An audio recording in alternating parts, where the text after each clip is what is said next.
Welcome everybody to Building the Star Performer Customer Service Team on Pete Talks. We have a very special guest today, Mary Cruse. Mary Cruse is the Director of Support Services for First American Title. I've known Mary for a number of years and we've worked together. We're part of the HDI family and community. And Mary just has extensive experience in the whole aspect of teaming and building star-performing teams. And so I'm very happy to welcome Mary. Mary, welcome today to Pete Talks. Thanks, Pete. I think, Mary, just quickly, I wanted to make sure that the audience knows how we're going to frame this discussion. How it came about was I was working with some organizations who were talking about their most important asset, which were their people. Clearly, we spend time on processes, tools, technologies, metrics, reporting, and a whole bunch of other things. But when you look at star-performing organizations, it's really set around a number of things like culture, strategy, leadership, and the people that make that team and culture and the performance level. When you look at your team, most people look at their team in three sections. They look at their star performers, which typically represent about 20% of their team. 60% are the as expected, and then 20% are the needs improvement. And this discussion with service leaders was pretty relevant and eye-opening to me, where typically managers spend time on the needs improvement and they don't get their bang for the buck. And this gentleman was sharing a strategy that I thought was great, which was about the star performers. How can we really leverage the star performers in the team to really get down and mentor and coach with the leadership? The 20 or 30% of the top is the as expected, and really learn from the star performers and train the team on what they do and how they do it. So I've invited Mary to kind of join us to talk about a couple of things like what is the alignment of service strategy that really then makes you enabled to do a mission statement, to build a culture. How do you hire the right people? How do you train them? And then how do you set expectations and grow the team so that they're rewarded and recognized and the team feels that they're supported in terms of what they need to do, which is aligned with the corporate goals and objectives. So, Mary, welcome to Pete Talks. Thank you. This is a great topic, and it's one of the things I'm so passionate about.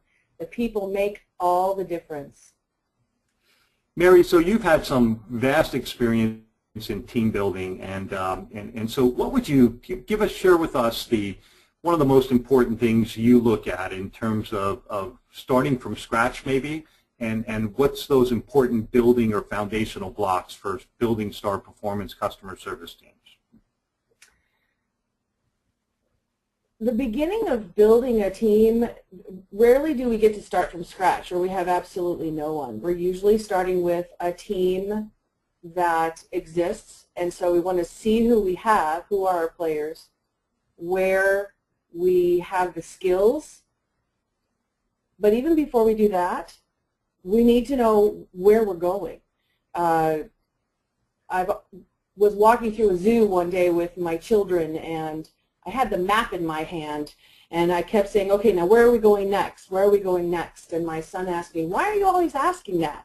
And I said, well, if you don't know where you're going, you don't know whether you got there or not. And so it's knowing where you're headed and making sure that from the beginning you're aligned with where your company's going. If your strategies for your team are not in alignment with where the organization is going, it's difficult to get all the things you need, whether it's getting the people you need, getting the training you need, getting the technology you need. You need to be aligned with where your organization is going. The other thing that happens when you do that, it tells you who you need in your team in order to be moving in that direction. So starting with that alignment of what your team needs to be doing with where your company is going is just a super critical step. So then you have your strategy and you have your services, and that's going to really tell you that the quality of people or the skill sets or knowledge or experience that you need on the team to make that happen, correct? Absolutely. And then from there, you can take an inventory. I And have, what's an inventory look like? Is it what we typically think of a skills assessment kind of thing, or how do you go about doing that? well, it's not only skills. It is skills, but that's not all of it. It's everything you think of when you're thinking of a team. It's the skills, it's characteristics, because a team has that whole piece. So it's skills, it's how the team plays together, the style, looking for the holes of what you have in your team. Culture is really critical, and it's important as a leader to know what your team culture is. As you are bringing people into your team, you need to make sure that the person you're bringing in is going to be a good fit. And when I look at culture, I also look at values. And one of the things I talk about with values is that I don't necessarily believe that values are right or wrong. They just are.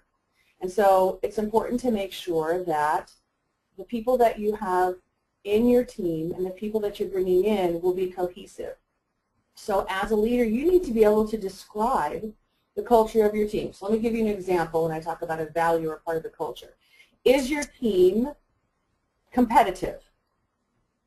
If the answer is no, they're not competitive. That's not one of the things they really do, is compete against each other. If you're looking at a candidate for your team and this person is highly competitive, it's important to them to be number one. They really strive to make sure that they're the best person around, and they don't necessarily share information because that would impact their competitive edge. It's not that that person is bad. I wouldn't categorize them in a good-bad situation. It's just that they're not going to fit. They're going to make your team members crazy, and your team members are going to make them crazy. So it's just not a good fit. So it's looking at those kinds of things when you're bringing your team members together. And all of that helps you. You can put it in a spreadsheet. You can put it in whatever form that works for you. But it's determining how that whole picture comes together so that you have a team. Not everybody has the same skills. You don't have to have everybody who's a complete, a complete person with every skill. But you need all the skills filled in. So that's how you bring that together. So one of the most important things I think that you stated was the person has to be a good fit into the culture, a good fit into the team, and a good fit with their knowledge, skills, and experience. Is that accurate? Yes. And so we need to understand all of that before we go hiring people. I had a situation once where I would let the team interview the candidate and make sure that the team thought that the candidate was good for the team and good for the team fit. At the other time, I got nervous that the team would somehow not embrace people that might be better than them or have a different skill set. Or how do you blend that, or how do you manage getting the team involved in the hiring process, but still be cognizant that you want to challenge them with a new hire that maybe brings a different skill set or perspective or something like that? One of the things I think we're going to find ourselves talking a lot about today, Pete, is the word communication. Communicating and expectations. And this is one of the very first places that takes place. I think involving different levels in the interview process is so tremendously valuable. It's always helpful to me as a hiring manager to include almost a 360, sometimes maybe not completely a 360, but as broad a perspective of people in the interview process. Now, I may not have the team interview every candidate, but when I get down to the final two, I really want to hear what the peers are going to say, what potentially the supervisor is going to say, or the lead type of person, as well as myself as the hiring manager. So what I do, though, is manage the expectations of the people doing the interviewing. Here's your purpose. Here's what I'm looking for. Especially if people are not used to doing that interview process, we work together on the questions. It's a great training and growth opportunity for particular individuals. Let's talk about the interview process and how it works, helping them learn how to do that. It's really valuable for the individual as well as the feedback. But it's also important for them to be clear. They don't get to decide, because that decision still remains with me as the hiring manager, and I encourage them to, again, you have to trust me because different people will interview differently with different people. So when you have a candidate who's now going to talk to a peer as compared to someone who they believe is going to be one of their leaders, that interview conversation is very different. People behave differently when they think they're talking to different people. And again, communicating that to the person who's having the interview, here's where this is what could happen, is very helpful to them so they understand what they're walking into. And so it's all about the communication. That's a great perspective, Mary. Thank you. You know, sometimes, well, let's talk about leadership then. And you spoke the word trust, and I'm all about trust and transparency. So how important is a strong leader in a service organization? Leadership is important in any organization. I believe that the leadership role in a service organization, because customer service, frankly, we all know, customer service is hard. We don't have a lot of people who line up to take our phone calls or to do our job so that we can all take off and go have lunch together. It just doesn't happen because what we do is really hard. Being a leader of that team is important so that that team understands we're there for them, we have their back, we're going to support them, we're going to build them. They need to know we're truly there for them. We have their best interests in mind, the best interests of the organization. We support our customers, and there's the key. The team that we're working with, they are our customers, and we have to behave that way as leaders. In doing that, you then get the trust. We know as leaders there's times we can't tell them why we're doing stuff. How important is the why, Mary? Sorry? How important is the why? We are dealing with some interesting generations in our workplace. Our Gen X's and Gen Y's want to know why. Because that's what we taught them to do, is ask why. So they do. They want to know why. And so if they ask the question, they deserve the answer. There are times we can't give them why. And we all know that as leaders, we don't always get to share why.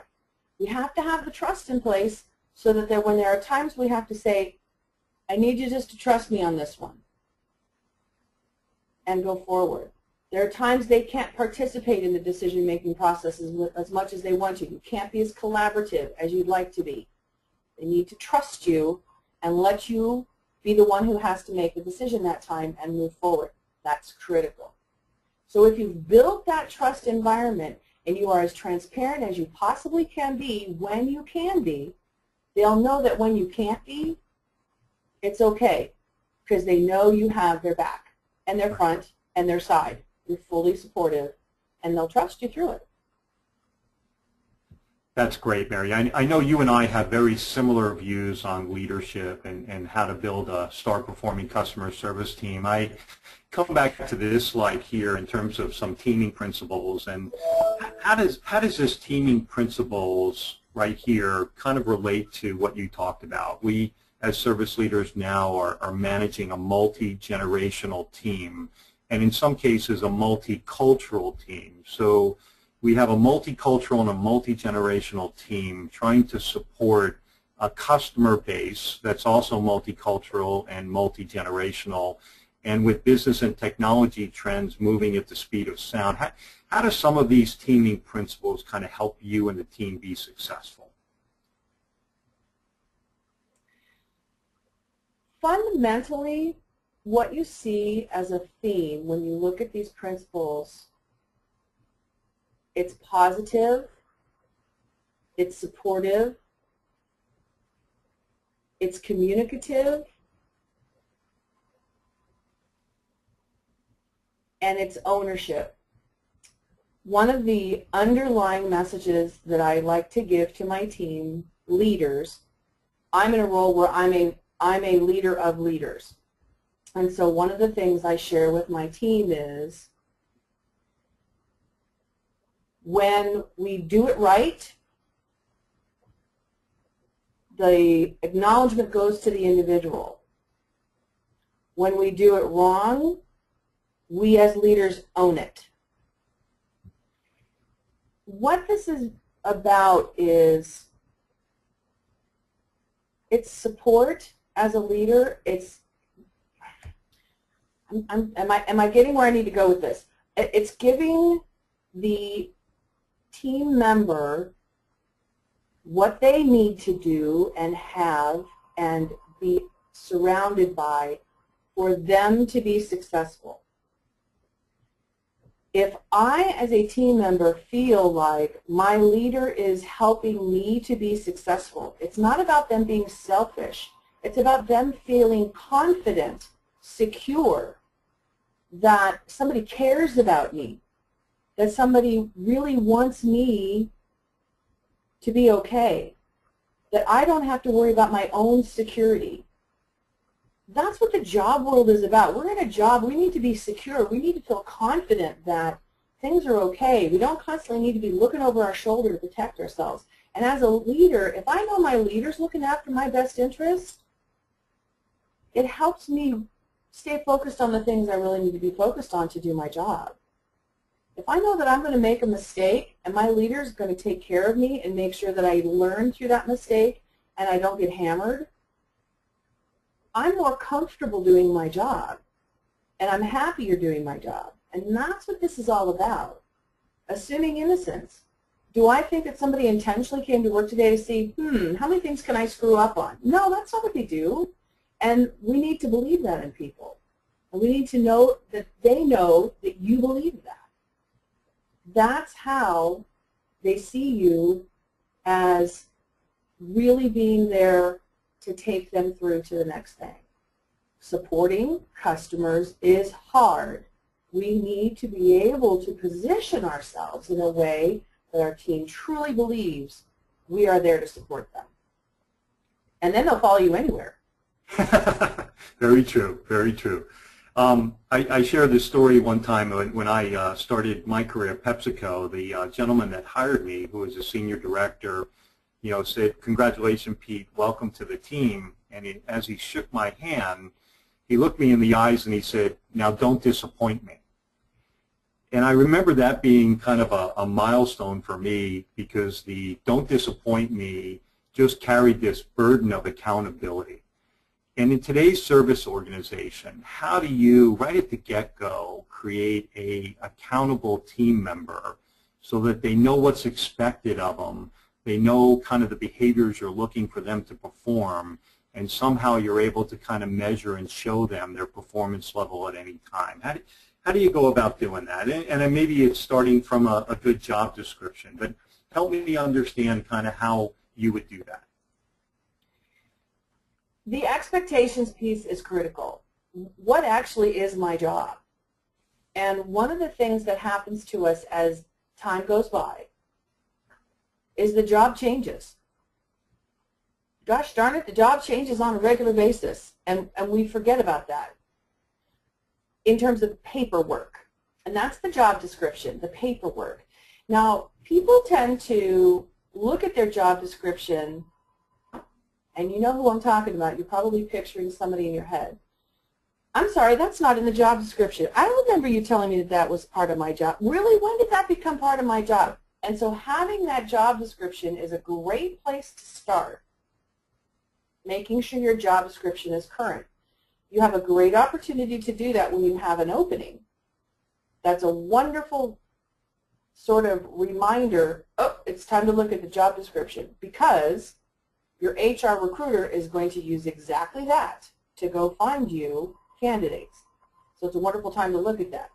However, if you don't have openings, if you don't have a lot of turnover, it's a good thing just to look at it on a regular basis, perhaps annually, just like you do your performance reviews, to say, is this job description really aligning with what I'm expecting my team to do? Because it's only fair that when they say that's not in my job description, you're right. I haven't updated the job description, and they need to do that. The next thing to do is to just lay out regular expectations and communicate those. You can do that in monthly one-on-ones. I like to use a one-on-one document that actually states what the expectations are and how people are matching up to that on a regular basis, whether it has to do with metrics, performance metrics, whether it has to do with behaviors that we're looking for that we talk about in performance reviews. Doing that on a regular basis helps to prevent those surprise performance reviews. It makes performance reviews really simple. During one-on-ones, you can document all the great things somebody has done. They now see that you've acknowledged it, you have record of it, you pull those things out when you do performance reviews, and you don't have to remember all the great things that all your people did because you documented it every month and it's right there in front of you. It's super easy to do. So these are some great ways to establish expectations. One of the wonderful things about a human being, again, getting in that place where you always expect your team to do their best, that's your expectation, people will rise to that expectation. If you communicate it, you'd be surprised how people will say, look, just tell me what you want me to do and I'll do the job. So when you have someone, you know, you're talking about the middle performers or kind of the people that are on the edge of just barely performing. Yep. Those are the ones where, well, if they're barely performing, you know what? They're not performing because they're really not meeting your expectations if they're just really barely making it. So raise the bar. I remember you shared with me something really important that I learned from, which was a good job description is really the basis for a good job ad, and the importance of partnering with the HR recruiter so that the job ad represents the job description well, and that you in turn, both of you, partner to know what type of people you're looking for so that the people that come through the door are the right fit for the job.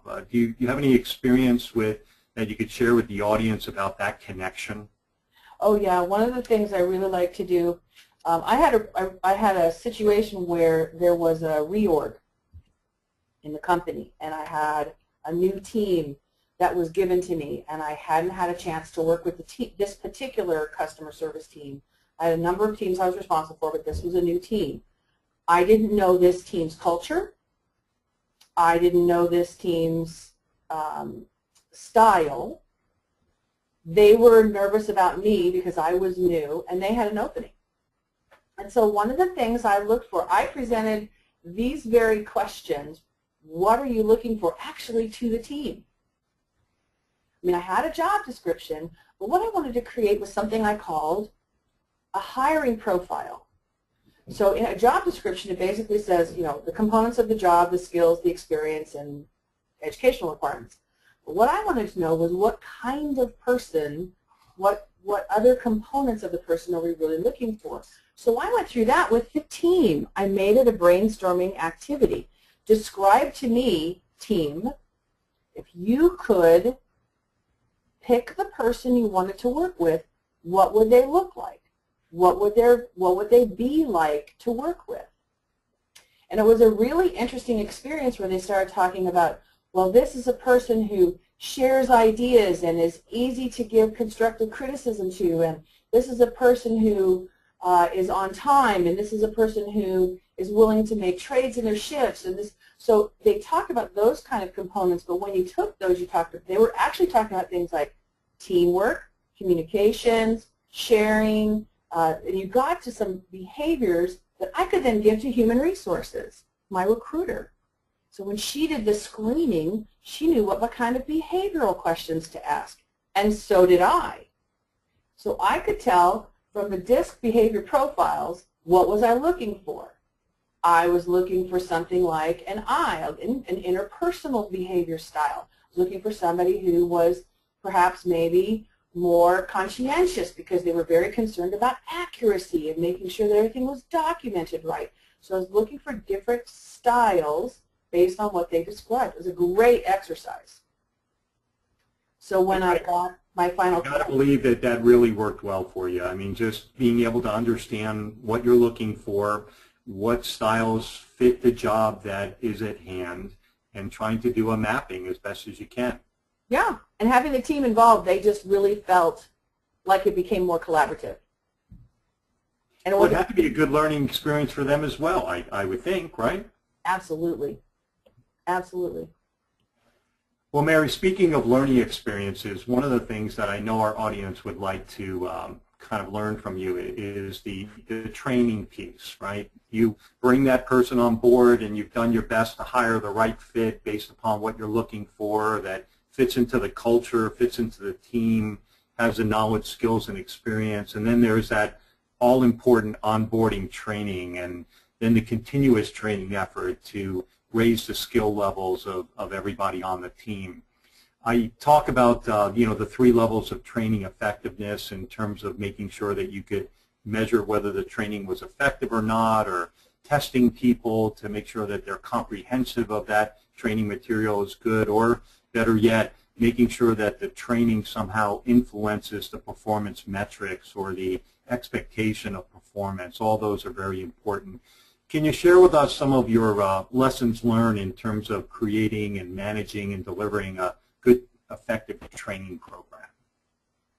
I think it's important to have one. I know that that sounds kind of blunt, but there are so many times where we say, well, we just don't have time to train. We put them on the phones for a couple of days to tandem with somebody, and then we just got to throw them on the phones because we don't have time. There was somebody very wise who once said, there's nothing more costly than the lack of training.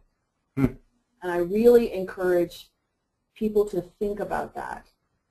Take the time to do the training up front, and you'll see the value on the other side.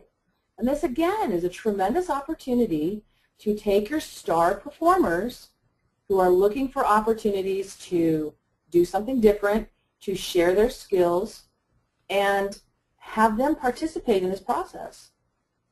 There are other departments that can participate in the process. What departments do you depend upon in your customer service delivery? How can they help? What can they do to participate in the training process? They would probably relish the opportunity to support that. These are the kinds of things that you can pull together to create that training opportunity.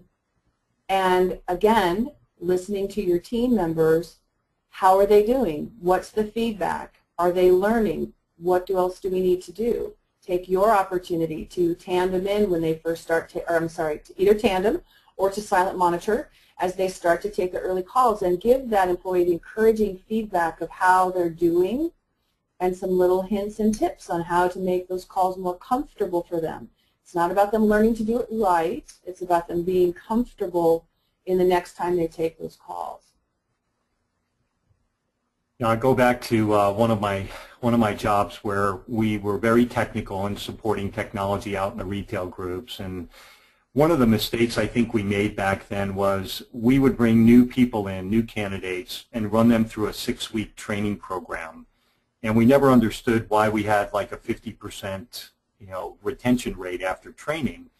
And now that I think back of it, what a silly thing to do, that we just cram 6 weeks of knowledge into somebody and expect them to sit for 6 weeks absorbing this knowledge without making it relevant to what our expectations were on the job. So how important is it to really create a training program that, one, has a blended kind of training material or curriculum or style, and then secondly, how important is it to maybe spoon feed your professionals so that you're not overwhelming them with all the training up front, that somehow you find a way to train a bit and then test and then train and then a little on-the-job training and then train again, a little mentoring and coaching. How important is that kind of mixing it up piece? Again, it takes us back to the generational situation we have in our work environment these days, as well as taking that completely out of the mix, and let's just talk about adult learning. Adults learn differently, and some are visual, some are auditory, some are a mix of that.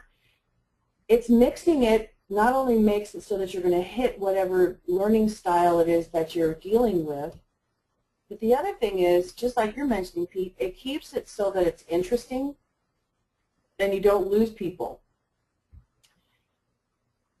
Being able to take that little bit of knowledge and being able to apply it right away helps it stick in the brain. Yep. So I had 2 or 3 days of content. Now if I can see how that works in the workplace, I've got a way to slot it in my brain, and now it makes more sense. It takes us back to that why. Yeah. Well, why do I need to know this, and why does it work this way, and why is that procedure like that? Taking it to the live helps. Oh, now I understand, and they have a slot in their brain to put it. It's tremendously valuable, and then having those evaluation points along the way helps you know whether you need to stop and go back with this particular new employee, or whether you're going at too slow of a pace, or whether they're at a great place and they're ready to move forward. That way you can ensure that when they're ready to let loose and be on their own, they're going to have the confidence. Part of that confidence is them feeling empowered, and you'll hear them use that word. They will use that word empowerment to mean, I have everything I need so that I can do my job. And that's a very important piece to them. If you're just going to throw me into the wolves, there's no satisfaction to that. And you'll have certain people who will just say, oh, I'm so done with this, and they'll quit. Yep. Yep. And you don't want to I think back at that training piece that I was mentioning, and I feel like sending, a letter of apology to some of the people that didn't make it through the training program, because I think back of some of the things we did that we could have done better. And one of the things I think that we didn't do well was we had the wrong people training.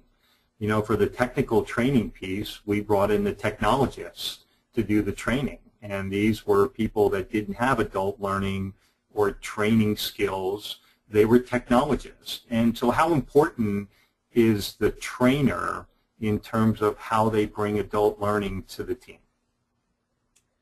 Think back to the last teacher you had that was just Snoresville. We've all sat through those classes where you just really wonder, why did they pick this person for an instructor? It's so critical. And so as the person responsible for making sure that training is successful, it's really important to take that opportunity to ask the employee being trained for feedback. So what do you think? How's the training? And listen to what they're saying. Really pay attention to the feedback they're giving you and take action on it. And that's the important part, is taking action. I know a lot of this right here in the training effectiveness piece is that after each training session, figured out what worked, what didn't work, what you weren't doing, and then make sure you make the corrections next time you go and train. And don't feel uncomfortable asking the employee for questions, for ideas. So what can I do? What would you like to see done differently? What ideas do you have? How would you like to do it if you could do it differently? And see what ideas they come up with. We don't have to be the ones that have all the answers. So I just wanted to share something of a story. My son's 15, and in his high school he has an iPad, and it just goes to the different generations and how they prefer to learn these days. So he was having connectivity problems with the iPad going up to the cloud where they have their apps and documents and stuff. And so I suggested that he call the help desk and get the answer or get the issue resolved. And he looked at me like I had two heads and said, Dad, we don't call the help desk. And he showed me, he went out to YouTube, he typed in the search button what the issue was. Up popped a couple of quick videos that showed him how to do the connectivity and the configuration, and it worked. And then he looked at me and said, this is how we figure out what we need to do, Dad. And it was just a kind of a learning lesson for me that, with multi-generational type of people, customers, employees, that, we sometimes have to continue to rethink the way we train or the way we help people learn or the way we provide support, correct? Absolutely. Absolutely. I remember going to a conference and having the speaker say, we're not in the world of only. We're in the world of and or. We have to look at different ways to do things and provide multiple tools, multiple channels. I remember being in one organization and the discussion of self-service came up. Well, our employees will never do self-service. Oh, no, they'll never do that. I sent out a survey and I asked, are you interested in self-service? 15% of the employees, now that's a small number, and at that time, this was probably about 10 years ago, but at that time they said, no self-service. Or no, I'm sorry, 15% said, yes, we would do self-service. But that's 15%. That's a measurable percentage. And it would be a jumping off point, giving people those other alternatives, whether it's training, whether it's self-service, some sort of service, whatever it is. The world today is looking for options. The same thing is true with our employees and the world they work in. So as leaders, when it comes to things, when we're trying to support them, develop them, work with them on performance management, the question becomes, okay, so what works for you? I think that's so. You want feedback. What works? Yeah. I think it's so important that we're open to learn these different things and adjust our services, adjust our training, and adjust our expectations. Mary, I'd like to take you into the proving piece, which is now we've trained, we've hired, we've trained, now we have our people, engaged in providing service and support on a regular basis. What does a scorecard or accountability metrics look like to you? I have a few of them here that I think are pretty standard in the industry, but can you share with us some of the accountability metrics for your team? You have a lot of them here, but I will tell you that, again, this takes us back to what is your organization's focus? What are your goals that you're aligning with your company, and then how do those feed down to your team, and then feed those farther down into your individual?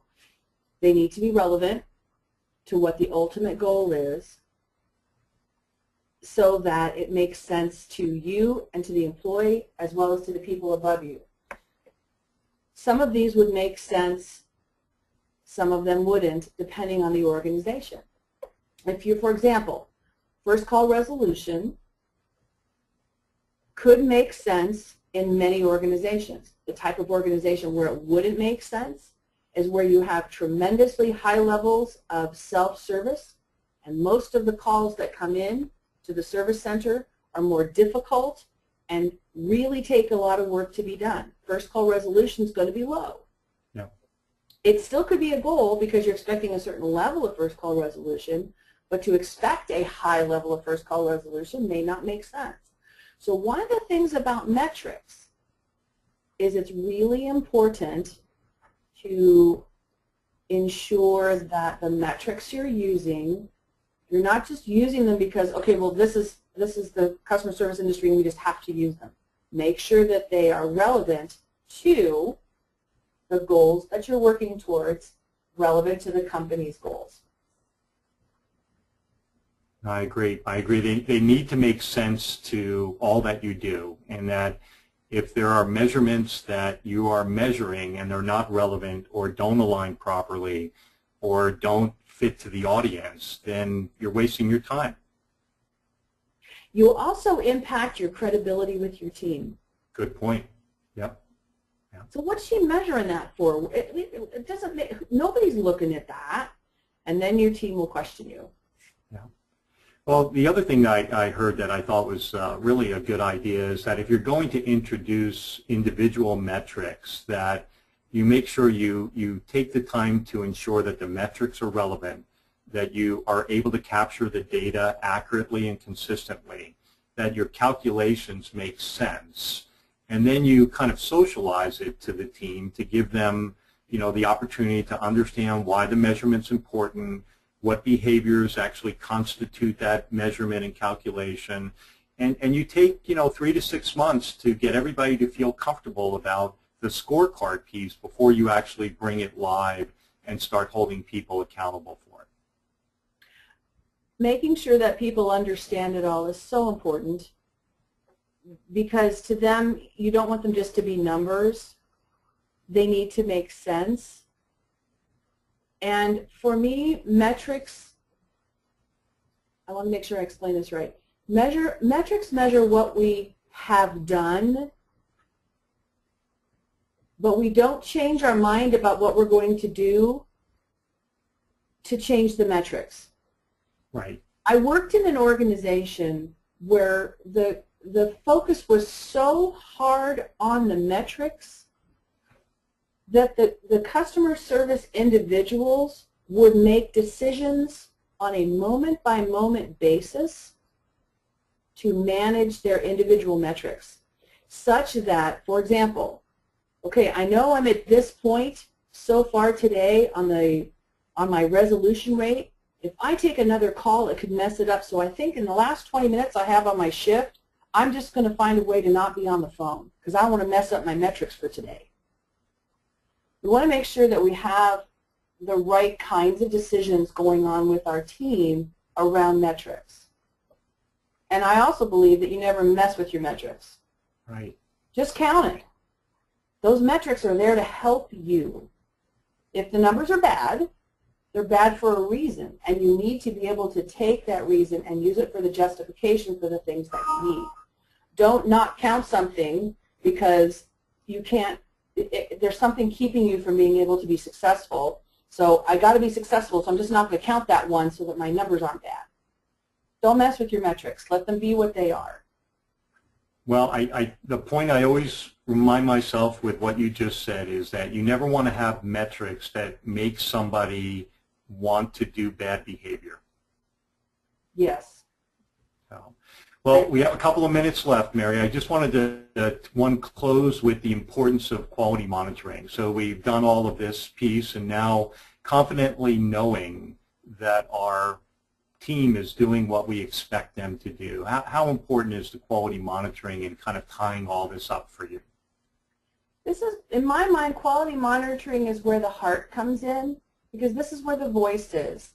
This is where we hear that human connection with our customers. Yes, we have different things we'd like to hear going on, and we want to make sure that the agents are being able to resolve situations successfully, but this is where we hear the heart and that human connection. And this is a really important piece of what we do, helping the analysts understand why we're looking for the things that we're looking for. It's not about scripting, it's not about a checklist, and it's not about a score. It's about the experience that takes place when a customer talks to one of our team. And if we can focus on what we're trying to do is evaluate that experience, it helps the employee understand more about why we do monitoring and what we're really looking for. Oh, very well said, Mary. Mary, I just wanted to thank you for taking the time in your busy schedule to share with us your experience and your learnings, and I know the audience got a lot out of it. So thank you very much, Mary. My pleasure. Thank you for having me. You're very welcome. Thanks for joining us. I wanted to thank all of you for attending as well. Join us every month for Pete Talks. Also, we'd love to hear from you. We had a suggestion from a listener last month that actually allowed us to do a show with Jim Bolton coming up that I'll talk about. But if any of you have any questions for me or Mary, please email me, pete@mcgarahan.com. We'd be happy to get back to you with any questions from today's show. Also, there's the Thought Rock, and I wanted to thank Thought Rock for hosting Pete Talks. They've been really good and great to us in terms of giving us a channel and an audience, so thank you, Thought Rock. And then lastly, our next Pete Talks is delivering ROI by taking focused action through process gap analysis. We'll be joined by Jim Bolton, and that's on Tuesday, March 5th. You can sign up for that through the Thought Rock or McGarahan.com. So thank you once again, and have a good day, good week, and good month.